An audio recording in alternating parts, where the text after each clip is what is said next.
Chương trình fast track có nghĩa là những chương trình ưu tiên xét duyệt hồ sơ rất nhanh. Bởi lý do là nó một khi mình đã qua được cái cửa ải khó khăn thì cái mức độ mà nó đi nhanh hơn rất nhiều người, thì mình cảm thấy như là mình giống như trút được cái gánh nặng lớn. Xin chào quý khán giả của kênh Khung Cửa Sổ cùng Cao Nguyên. Mọi người tuần vừa rồi làm việc như thế nào để tăng trải nghiệm của mọi người? Thì hôm nay Nguyên sẽ giới thiệu về phần hình ảnh, sẽ đi du lịch vòng quanh khu South East của thành phố Melbourne thuộc bang Victoria, Úc Châu. Hôm nay là một ngày trời mưa. Trong lúc nghe podcast này thì các bạn có thể tưởng tượng mình đang lái xe ở vận tốc khoảng từ 50 cho đến 80 km/h tùy vào từng khung đường. Một ngày trời mưa, thời tiết rất là mát dịu và dễ chịu, và chúng ta cùng nghe podcast chủ đề làm cách nào với nghề nghiên cứu khoa học mà Nguyên và bạn đồng hành của Nguyên có thể dùng nó để định cư được ở Úc theo diện tài năng toàn cầu chỉ với 2 năm sau khi đặt chân đến Úc. Xin chào anh Pháp, anh có thể giới thiệu một chút về bản thân mình cho quý khán giả của kênh Khung Cửa Sổ cùng Cao Nguyên được biết. Xin chào quý vị khán thính giả của chương trình Khung Cửa Sổ cùng Cao Nguyên. Hôm nay tôi rất hân hạnh có mặt ở đây để mà cùng chia sẻ về những kinh nghiệm của mình trên con đường định cư ở Úc bằng ngành nghề nghiên cứu khoa học. Xin cảm ơn anh Phát. Thì Nguyên nghĩ là đầu tiên anh đã khởi đầu như thế nào và làm sao để anh có thể đạt được PR bằng nghề nghiên cứu khoa học, và một chút xíu chẳng hạn như vì sao anh lại chọn nghề nghiên cứu khoa học. Nghe nó cũng hơi lạ đó ha, so với những cái ngành nghề mà mình dùng để định cư, chẳng hạn như là đầu bếp nè, pha chế thì hoặc là làm bánh, thì anh lại chọn nghề nghiên cứu khoa học. Anh có thể chia sẻ một chút về cái hành trình của mình hay không? Thì hành trình đi định cư Úc nhìn chung là có hai con đường chính. Thứ nhất là mình du học tới Úc, mà đặc biệt phải du học cho những ngành nghề là nghiên cứu, rồi xong mình ở lại làm việc sau khi tốt nghiệp. Hai là mình đi du học ở một nước khác rồi mình tới Úc làm việc. Thì mỗi hướng đi nó có những cái bất lợi và những cái lợi riêng của nó. Nhưng mà cá nhân tôi thì tôi rằng con đường thứ hai, tức là tôi học làm tiến sĩ ở một nước khác, rồi sau đó tôi mới tới Úc làm việc, rồi từ đó tôi mới nộp hồ sơ làm thường trú nhân sau khi đã đủ điều kiện. Thì tại sao mà tôi lại chọn ngành nghiên cứu khoa học? Bởi vì ban đầu là tôi ưa thích khám phá. Cái môn học ưa thích của tôi thời học trung học là môn sinh học. Thì khi học xong đại học, tôi quyết định dùng những kỹ năng mà đã học được để mà theo đuổi con đường nghiên cứu chuyên nghiệp. Là anh ưa thích khám phá và cái môn ưa thích của anh là môn sinh học. Cho nên là ngay từ hồi trung học là anh đã lựa chọn cái hướng đi sau này cho mình là mình muốn làm nghề nghiên cứu khoa học. Thì thực ra hồi lúc mà còn nhỏ, còn học trung học thì mình vẫn chỉ là yêu thích vì cái đam mê nào đó thôi, chứ còn nói về chọn cái ngành nghiên cứu khoa học để mà sau này định cư Úc, lúc đó thú thật là mình vẫn chưa có nghĩ tới chuyện đó đâu. Nhưng tôi nghĩ là vì cái đam mê của mình, cho nên sau này mình học đại học rồi mình đi du học theo đúng ngành nghề, mình cứ có một cái sự gọi là kiên nhẫn, mình dấn thân đi theo nó. Cuối cùng như ông bà mình hay nói là cái nhất nghệ tinh nhất thân vinh, thì mình cũng sẽ đạt được những cái kết quả. Dạ, cảm ơn anh.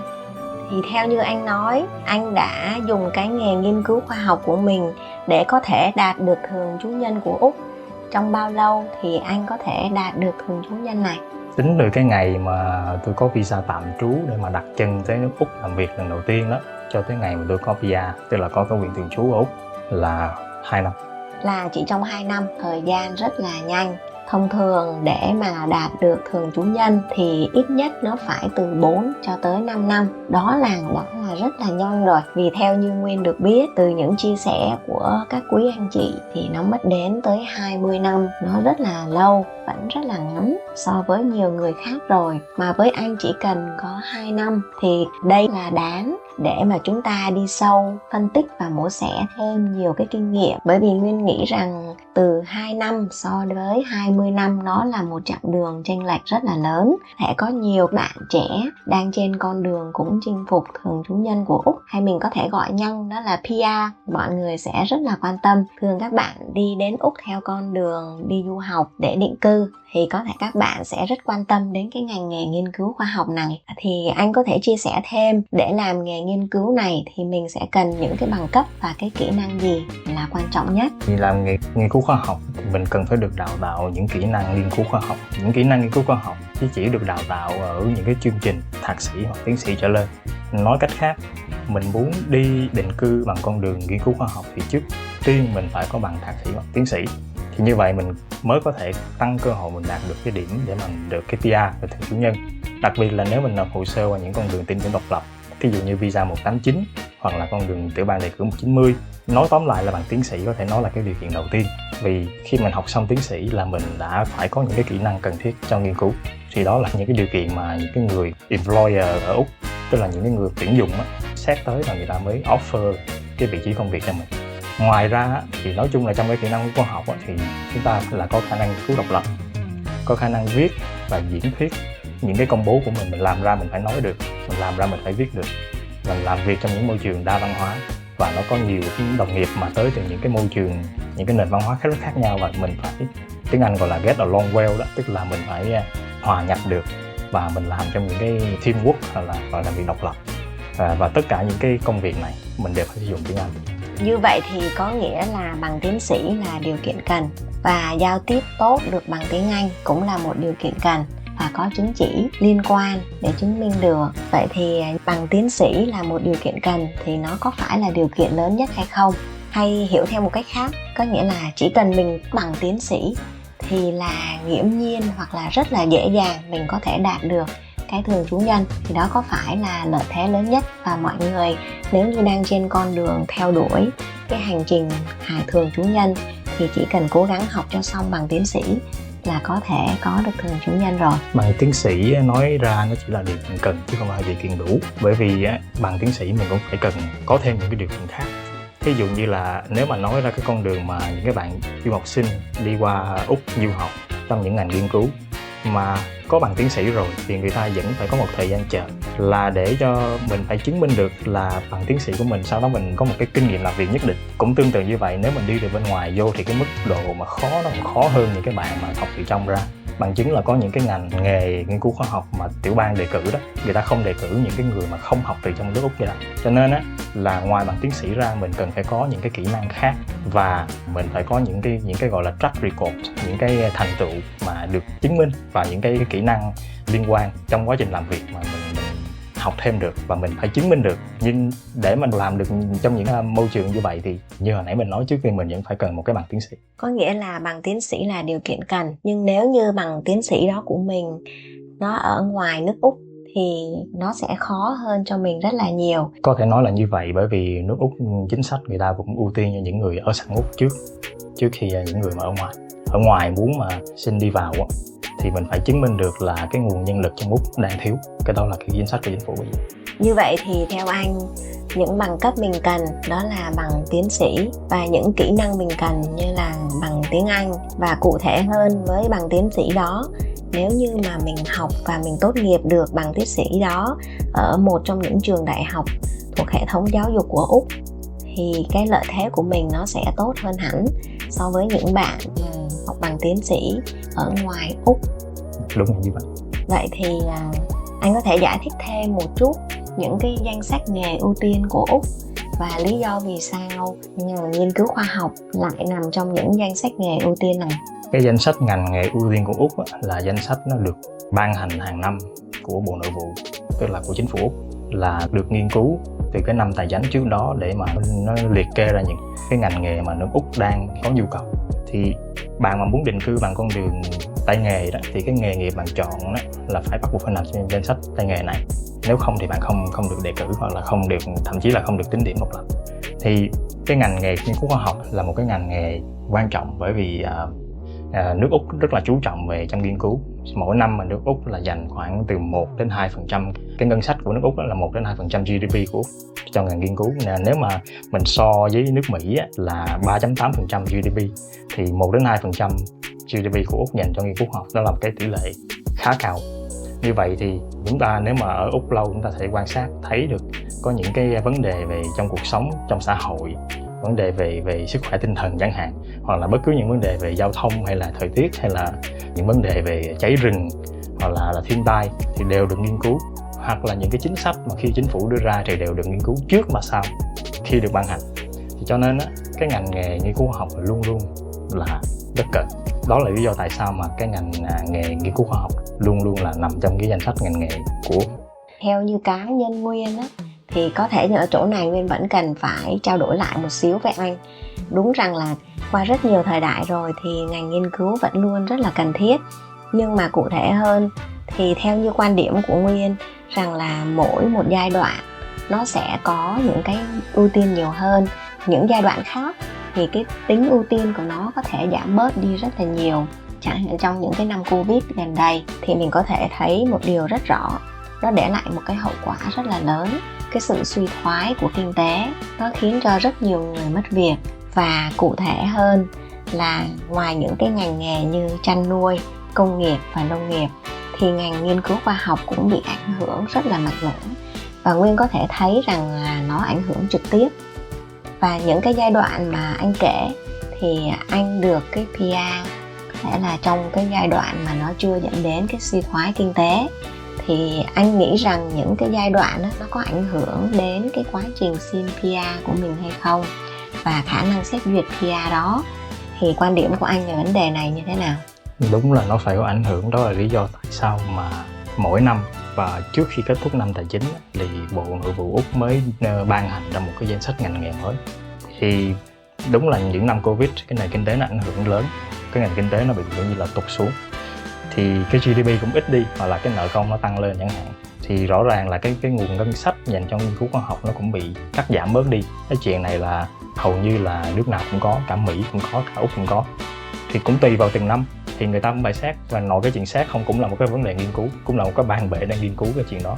Thì người ta phải xét coi là trong năm đó, và người ta thường là xét năm tài chánh, tức là bắt đầu vào 1 tháng 7 hàng năm và kết thúc vào 30 tháng 6 năm tiếp theo.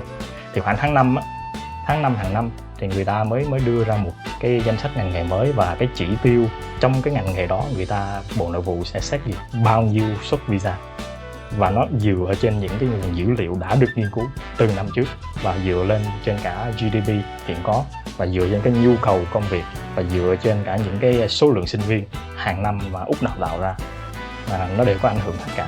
Đúng là trong mỗi giai đoạn nó đều khác nhau. Đó là lý do mà những người mà hay nói là con đường lên đỉnh Olympia đó, là nó rất là bấp bênh theo kiểu là chính sách của Úc mỗi năm mỗi khác. Nhưng mà chuyện đó là hầu như mình khó tránh khỏi. Nhưng mà có một điều thì tôi thấy là trên thực tế là trong cái danh sách ngành nghề ưu tiên của Úc, những cái ngành mà nghiên cứu khoa học thì thường vẫn nằm đó. Có điều là có thể là cái chỉ tiêu của năm đó nó giảm bớt đi. Chỉ tiêu giảm bớt đi, nhưng mà cái số lượt hồ sơ nộp vào thì vẫn nhiều.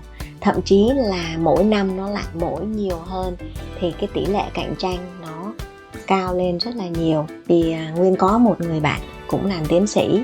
Anh đó là người Ấn Độ, ảnh tốt nghiệp tiến sĩ ở châu Âu. Ảnh cũng có những cái kỹ năng nghề rất là tốt, và có những cái track record trong nghề rất là tốt. Và ngay sau cái năm mà anh biết được về cái chương trình tài năng toàn cầu này, thì anh đó cũng có nộp theo cái diện đó, nhưng rất là không may là anh đó lại không được. Mặc dù anh cũng có tiến sĩ, nhưng mình cũng biết rằng là bằng cấp tiến sĩ hiện nay, đặc biệt là trong môi trường học thuật, cụ thể hơn là trong môi trường nghiên cứu khoa học, thì mình có thể gặp được rất là nhiều bằng cấp tiến sĩ. Thì anh cũng đã đạt được cái điều kiện cần là anh có bằng tiến sĩ, anh cũng có những cái track record rất là tốt. Nhưng mà lý do vì sao mà anh cũng vẫn bị rớt. Thậm chí như anh đó chia sẻ với Nguyên là anh đó còn rớt ngay từ cái vòng gửi hồ sơ cơ, anh ấy còn không được đi vào những vòng tiếp theo. Nhưng mình biết là quy trình xét hồ sơ, một cái application mình gửi vào sẽ có rất là nhiều bước để xét, và cái hồ sơ của ảnh thì lại bị rớt ngay từ vòng ban đầu. Vậy thì theo anh nghĩ cái quan trọng nhất ở trong cái Global Talent Visa này thì nó là cái yếu tố nào nó sẽ quyết định để cho mình có thể được xét duyệt vào sâu những vòng trong hơn? Cũng có thể là theo vào từng giai đoạn, bởi vì có những cái giai đoạn, ví dụ như cái chương trình mà gọi là Global Talent, ở chương trình nhân tài toàn cầu, thì có một cái giai đoạn mà người ta đánh giá là nó rất là không hay, bởi vì nó xảy ra những cái trường hợp mà có thể nói là những cái sự gian lận xảy ra. Thì thành ra tôi nghĩ cái lúc đó là nó bị nó không may ở chỗ đó là lúc mà Bộ Nội vụ người ta tăng cường, người ta xét lại cái hiệu quả của chương trình này, và để cho những cái trường hợp mà nó gian lận nó xảy ra. Thực ra những trường hợp gian lận xảy ra là có trong tất cả các loại visa, chứ không phải chiếc visa này không. Thì thường là Bộ Di trú thường lúc đầu gian lận người ta có thể không biết, nhưng mà sau đó người ta có thể phát hiện ra, người ta hủy visa là chuyện rất bình thường. Nhưng mà nó lại dẫn đến không may cho những người khác sau này, là người ta có đủ điều kiện, nhưng mà ngay thời điểm đó Có thể là cái chỉ tiêu đã hết, có thể là lúc đó là tình trạng căng thẳng giữa cái vấn đề gian lận xảy ra thì người ta mới ngưng hồ sơ, người ta từ chối. Thì những cái chuyện này thì tôi cũng không nắm rõ được những cái vấn đề bên trong. Nó cũng có thể là nó tới về những cái vấn đề hồ sơ, hồ sơ mình cần những cái gì, ví dụ như là những cái thư đề cử của những người có tiếng tăm chẳng hạn. Nếu mà bạn được đề cử bởi những người mà người ta cho là không đủ tiếng tăm đi, cái Global Talent nó cũng hay chỗ đó, tức là ngoài bạn là một nhân tài ra thì cái người đề cử bạn cũng phải là một người càng nhân tài càng tốt, một người mà nổi tiếng trong nước Úc, thì lúc đó là cái khả năng thành công của bạn nó cao hơn những người khác. Tôi nghĩ đó là một trong những khả năng thôi, chứ còn mình cũng không biết được là nội tình như thế nào. Thì nãy giờ chúng ta nói rất là nhiều về thường chủ nhân, nhưng có thể rất nhiều bạn ở đây họ không biết thường chủ nhân là gì. Thì anh có thể chia sẻ một chút về thường chủ nhân là gì và lý do vì sao những người đi di cư đến Úc thì mọi người đều phải cố gắng để có được thường chủ nhân. Thường chủ nhân thì thường khác công dân bình thường đang sinh sống và làm việc ở trên nước Úc như thế nào? Thường chủ nhân là cái tiểu tiếng Việt mà người ta hay gọi là những cái người mà đi hay cố gắng lên đỉnh Olympia đó, tức là người ta gọi ngắn là cái chữ PR, là viết tắt của chữ Permanent Resident, tức là cái quyền cư trú vĩnh viễn, tức là cái visa mà nó cho mình cái đặc quyền cư trú ở Úc vĩnh viễn.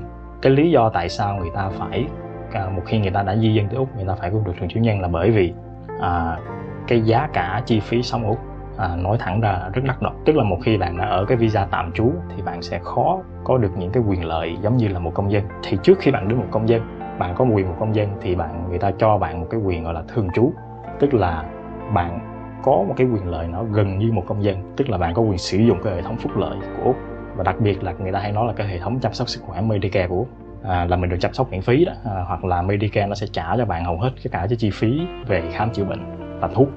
Và bạn có thể mua được bất động sản Úc với mức thuế mà thấp hơn nếu mà bạn không có visa thường trú mà bạn chỉ là người tạm trú thôi. Bạn mua nhà, mua đất ở Úc cũng được, nhưng mà bạn trả thuế rất cao. Thì nói tóm lại, thường chủ nhân tức là PR là mình có quyền lợi gần như một công dân Úc. Và Nguyên có thể bổ sung thêm, kể từ khi mình trở thành thường trú nhân thì nếu như mình có gia đình, có con cái, đặc biệt là con cái đang trong độ tuổi đi học, thì con cái của mình sẽ nhận được hỗ trợ rất là nhiều. Ví dụ như bạn tưởng tượng một người A và một người B. Người A này mình chưa có thường trú nhân và người B có thường trú nhân rồi. Hai người đều có con cái trong cùng một độ tuổi như nhau và đang đi học giống như nhau. Hai người đều đang đi làm, đều đang đóng cùng một số thuế, có cùng một mức thu nhập hàng năm giống như nhau. Người A chưa có thường trú nhân và người B đã có thường trú nhân rồi, thì người B này sẽ nhận được sự hỗ trợ khi con cái đi học. Chính phủ sẽ hỗ trợ họ khoảng trong tầm từ 90% cho tới 50%, tùy vào mức thu nhập mà người B này lãnh được hàng năm. Đó cũng là một trong những quyền lợi rất lớn của thường trú nhân. Tất cả các anh chị tới Úc này hầu như mình đều có gia đình, đặc biệt là có con nhỏ đi theo. Rất ít người, nó chiếm một số nhỏ hơn rất là nhiều, đến đây một thân một mình. Vì vậy nên ai cũng sẽ mong cầu có được thường trú nhân, thì nó sẽ đỡ áp lực được gánh nặng tài chính cho gia đình, đặc biệt khi mình có con nhỏ. Và thêm nữa, nãy anh có nói đến rằng là thường trú nhân thì có quyền lợi gần như một công dân Úc. Vậy thì gần như một công dân Úc nghĩa là sao hả anh ha? Thì là người thường trú nhân người ta không có quyền bầu cử, người ta không có quyền ứng cử vào làm gọi là dân biểu hoặc là thượng nghị sĩ. Người ta không được làm việc trong những ngành như cảnh sát, quân đội, tịch báo hoặc là những cái vị trí cao trong chính quyền. Và đặc biệt là chỉ có công dân Úc mới có cuốn hộ chiếu Úc, mà mình biết là năm ngoái hộ chiếu Úc là được xếp vào cuốn hộ chiếu quyền lực thứ 6 trên thế giới, là đi được 189 nước miễn visa. Nhưng mà thường trú nhân Úc thì không có cái quyền lợi. Như vậy thì làm sao để thành công dân Úc? Thì nếu mà bạn không phải là được sinh ra bởi một người Úc hoặc là được một người Úc nào đó nhận làm con nuôi, thì cái điều kiện đầu tiên là bạn phải là thường trú nhân. Tức là khó nhất vẫn là thường trú nhân. Vì sau khi có thường trú nhân rồi, có PR rồi đó, thì bạn trở thành công dân chỉ là vấn đề thời gian thôi. Vấn đề thời gian cụ thể ở đây là gì? Anh có thể chia sẻ thêm cho khán giả cùng nghe. Vì theo cái luật hiện tại thì bạn phải có thường trú nhân ít nhất 1 năm và bạn phải sống đủ 4 năm ở Úc. Và bạn không có những cái thời gian mà bạn ra khỏi Úc quá lâu. Thì nó thay đổi mọi thứ, nhưng mà căn bản nó là như vậy. Có nghĩa là chỉ là vấn đề thời gian. Như tôi hồi đó tôi ở 2 năm ở Úc, tôi đã có thường trú nhân, thì tôi chỉ cần ở thêm 2 năm nữa, tức là đủ 4 năm, thì tôi sẽ đủ điều kiện để mà nộp hồ sơ xin nhập tịch. Có nghĩa là sau khi mình có thường trú nhân và tổng thời gian mình ở Úc, tính cả trước khi mình trở thành thường trú nhân, mình ở Úc liên tục không rời khỏi Úc quá 1 năm, thì chỉ cần đủ 4 năm thì mình có thể nộp hồ sơ để xin quốc tịch. Nhưng mà Nguyên nghĩ rằng là cái điều kiện này thì nó sẽ thay đổi theo từng năm. Thì những thông tin mình đưa ra ở đây thì cũng chỉ để cho các bạn tham khảo thôi. Còn lại cụ thể, cái luật và cái chính sách nó sẽ thay đổi theo từng năm. Tốt nhất vẫn nên theo dõi cụ thể theo những cái quy định ở trên Bộ Di trú đưa ra để mình bám sát được cái quy trình nộp hồ sơ của mình. Anh có thể chia sẻ rõ hơn một chút là anh đã nộp hồ sơ thường trú nhân này, cụ thể cái quy trình nó là như thế nào. Và anh chia sẻ là anh ở đây 2 năm, anh đi làm ở đây là theo diện được chủ bảo lãnh. Và sau đó vì sao anh lại quyết định nộp hồ sơ này? Tôi đi qua làm đầu tiên ở Úc bằng visa tạm trú, là visa do chủ doanh nghiệp bảo lãnh thực, cụ thể đây là Đại học Monash bảo lãnh, để mà qua làm vào những năm đầu tiên. Cái đó là theo quy định thôi. Thì khi mà hết 2 năm, tức là cái visa tạm trú của tôi hết hạn, thì bắt buộc nếu mà cái nơi mà tôi làm việc muốn giữ tôi ở lại, và lúc đó người ta muốn giữ tôi ở lại thì là phải chuyển tôi lên con đường PR, phải có thường trú nhân. Thì lúc đó có nhiều cái sự lựa chọn, thí dụ như là đi bằng con đường tính điểm độc lập hoặc là đi đường bằng chủ bảo lãnh. Thì tôi cũng có đặt vấn đề, thì cái người mà sếp trực tiếp của tôi là người trực tiếp ký tên bảo lãnh, ông ấy cũng đồng ý, nhưng mà ông đề nghị tôi đi thử bằng con đường Global Talent Program, là cái chương trình nhân tài toàn cầu của Úc. Lúc đó thì ông cho là tôi có đủ khả năng, hoàn toàn có đủ khả năng để mà đi nộp hồ sơ thường trú bằng con đường Global Talent đó, là con đường mà nhân tài toàn cầu đó. Thì ông nói là có bất cứ vấn đề gì, có bất cứ cái sự trợ giúp nào cần thiết thì ông ấy sẽ sẵn sàng ông ra ông hỗ trợ. Và đúng như vậy, ông viết cho tôi một cái bức thư đề cử gửi thẳng lên Bộ Di trú. Ông đồng thời ông cho tôi mượn cái passport, cái hộ chiếu của ông để mà tôi chứng minh ông là một người, tại cái quy định của cái người đề cử là phải là công dân Úc hoặc New Zealand, là điều kiện thứ nhất. Điều kiện thứ hai là cái người đó phải là một người rất nổi tiếng trong cùng ngành mà tôi làm. Và tôi phải giới thiệu ông sếp trực tiếp của tôi lúc đó, mà bây giờ ông ấy là một người rất nổi tiếng trong cái chuyên ngành hẹp làm miễn dịch học ở Úc, và thậm chí là nói thẳng ra là ở thế giới. Bởi vì lý do là tôi làm ở trong cái ngành miễn dịch học này nhiều năm, cho nên tôi biết là cái ngành miễn dịch học mà thành phố Melbourne và tiểu bang Victoria cống hiến cho thế giới rất lớn. Khi mà bạn tìm kiếm những cái nguồn tài liệu về miễn dịch học, những nghiên cứu mới nhất, thì bạn sẽ thấy phần lớn của nó là tới từ Melbourne, và cụ thể là Đại học Monash và University of Melbourne. Và ông sếp của tôi chính là một trong những người đó, một trong những người mà gọi là nổi tiếng của Đại học Monash và nổi tiếng trong nước Úc. Cho nên với một cái con người mà rất là nổi tiếng như vậy, một con người mà gọi là có cái bề dày kinh nghiệm như vậy, ông ấy đánh giá tôi và ông ấy cho là tôi hoàn toàn có đủ khả năng để mà nộp hồ sơ cho cái chương trình nhân tài toàn cầu. Và với cái sự trợ giúp gọi là hết lòng của ông thì tôi rất là tự tin để mà tôi nộp. Và có một điều vui là ông ấy còn chấn ngang là nếu mà giả sử cái chương trình này mà tôi từ chối tôi đó, thì ông sẵn sàng ông sponsor, gọi là ông sẵn bảo lãnh tôi cho cái visa thường trú do ông bảo lãnh. Thì nhờ những cái điều đó mà tôi tự tin tôi nộp cái hồ sơ dành cho cái chương trình nhân tài toàn cầu. Hẳn đó là một cái sự động viên tinh thần rất lớn cho anh trong quá trình anh nộp hồ sơ cho chương trình này. Trong quá trình đó anh có gặp khó khăn gì không? Cái khó khăn thứ nhất của cái hồ sơ thường trú mà gọi là cái diện nhân tài này là mình phải chứng minh được mình là nhân tài. Tức là mình phải chứng minh được không chỉ là mình cái bằng tiến sĩ nó chỉ là điều cần thôi. Mình phải chứng minh dựa trên cái kinh nghiệm, mà kinh nghiệm của mình á là nó phải có track record, có là gọi tiếng Anh thì tiếng Việt nó gọi là những cái bài báo công bố khoa học, những cái gì mình đã từng làm, những cái bài nói chuyện mình đã từng chia sẻ, hoặc là cái mức độ mà tiếng tăm của mình trong cái ngành, rồi những cái kỹ năng mình có được. Trong đó là phải nói luôn là cái viết hồ sơ nó cũng là một kỹ năng quan trọng, tại là nghề nghiên cứu bắt buộc một trong những kỹ năng cần là phải viết.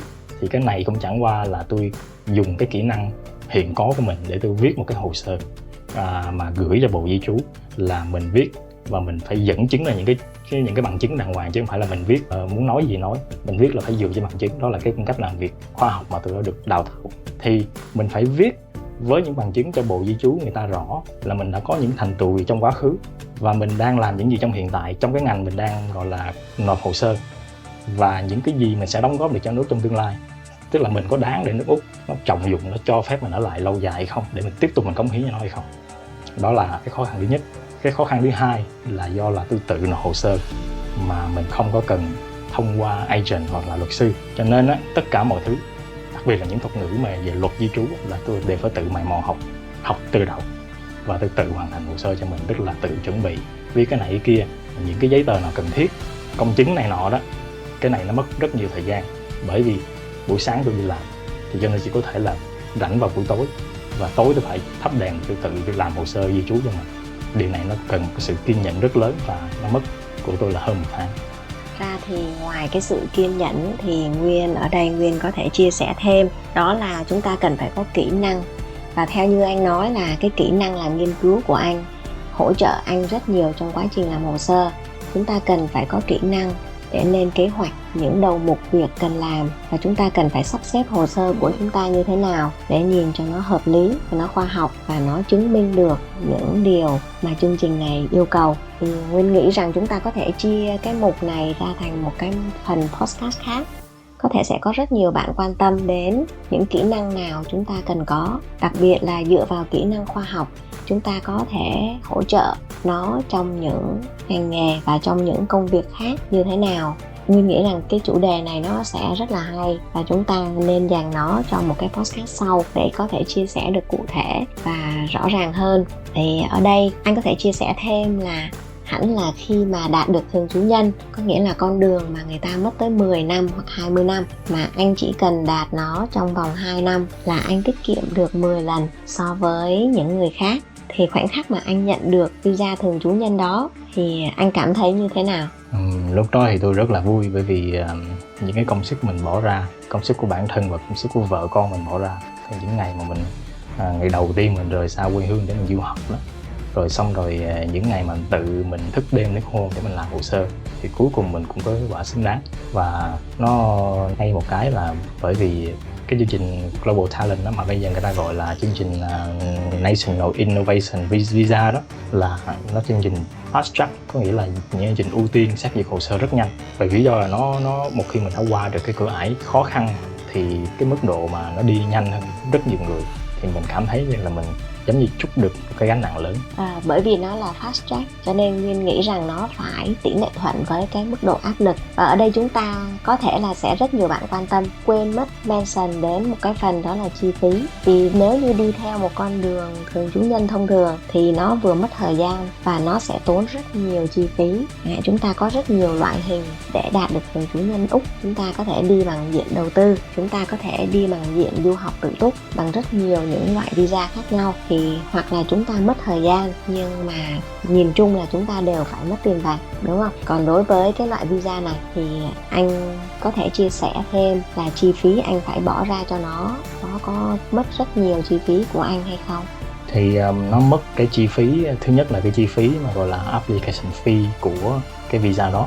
Thì ngoài cái đó ra thì mình phải mất thêm những cái tiền, ví dụ như là tiền là công chứng hồ sơ, rồi tiền xin những cái giấy mà người ở Việt Nam gọi là giấy lý lịch tư pháp, ở Úc nó gọi là police check, hoặc là do hồi đó tôi ở nước khác nữa, cho nên là tôi phải có xin cái giấy police check của cái nước đó nữa theo quy định. Rồi khám sức khỏe, nói chung là những cái tiền mà phát sinh thêm đó thì nó sẽ cộng dồn lên. Và cái chi phí mà application fee cho mỗi cái visa của năm nó đều mỗi tăng giá, thì cái chi phí này rất là không tránh khỏi, bởi vì vấn đề lạm phát, vấn đề kinh tế thôi. Năm nay là cái chi phí dành cho cái visa mà gọi là Global Talent cũ đó mới vẫn là đánh số 858, nhưng mà năm nay nó gọi là National Innovation Visa đó. Thì cái visa 858 này nó chi phí năm nay tôi mới cập nhật được là khoảng hơn 4.800, gần 4.900 cho một người. Theo như anh chia sẻ đó là application fee, thì nó là cái mà tất cả mọi người khi nộp hồ sơ đều phải nộp rồi. Có thể Nguyên cần chia sẻ thêm một chút để anh hiểu rõ ý của Nguyên hơn, là cái phí mà mình phải bỏ ra từ khi mình bắt đầu cho đến khi mình đủ điều kiện để mình nộp hồ sơ thường trú nhân. Thì có thể với những loại visa khác và con đường khác thì chúng ta sẽ phải đầu tư rất nhiều tiền bạc. Cụ thể thì theo như Nguyên được biết là cái ngành nghề mà nghiên cứu khoa học và đi theo con đường tài năng toàn cầu nó không có phổ biến lắm. Thì anh có lời khuyên gì dành cho những bạn đang trên con đường này hay không? Thì cái điều kiện quan trọng là bạn phải theo dõi cái danh sách ngành nghề hàng năm.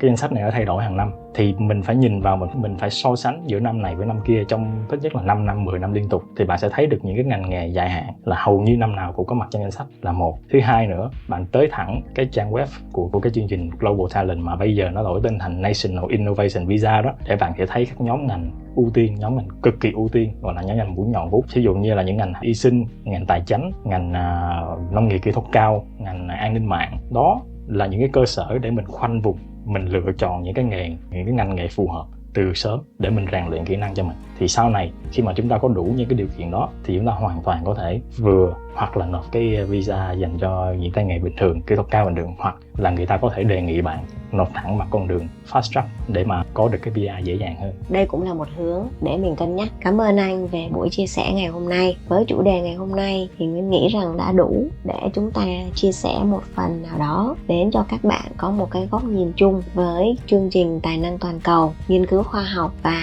định cư ở Úc để có một chút kinh nghiệm trên hành trình của riêng mình. Xin cảm ơn các bạn và hẹn gặp lại các bạn ở những podcast sau. Chúc các bạn những phút giây nghỉ ngơi vui vẻ, hạnh phúc bên gia đình.